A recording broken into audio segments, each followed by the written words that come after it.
পাঁচ স্যান্ডেল তো দেখা যাচ্ছে। আল্লাহ বিসমিল্লাহ, আমার ভয় লাগতেছে যদি ট্রেন চলে আসে। আমার মাথা ঘুরাইতেছে। নিচে তাকায় না, এটা কেমন চলে? এই ওকে, আর কোনো ঝামেলা নেই। ফিক্সের জায়গা। যদি ট্রেন চলে আসে তখন ট্রেন আসবে না? আল্লাহ আল্লাহ আল্লাহ, আমি সাঁতারও জানি না, আমি কই লাফ দিব? আমার ভয় লাগতেছে। কে বলছে আর যাওয়া লাগবে না? হ্যাঁ অনেক যাওয়া লাগবে। আমার ফুডগ্রাউন্ডে ট্রেন নিতে হবে না? একদম মাঝে অনেক যেতে হবে। মাঝে। আসেন আসেন আসেন।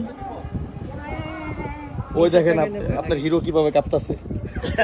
আরে ভাই তুমি যদি না যেতে পারো। হিরো কাঁপতেছে, হিরোইনও কাঁপতেছে, তাহলে হবেটা কি? হ্যাঁ, কেমনে হবে এখানে শুটিং? আমি তো ভয় পাইতেছি না। তুমি তো ভয় পাইবা না। ভাই আপনি নিজেই হিরো হয়ে যান প্লিজ, তাহলে আর আমার ভয় লাগবে না।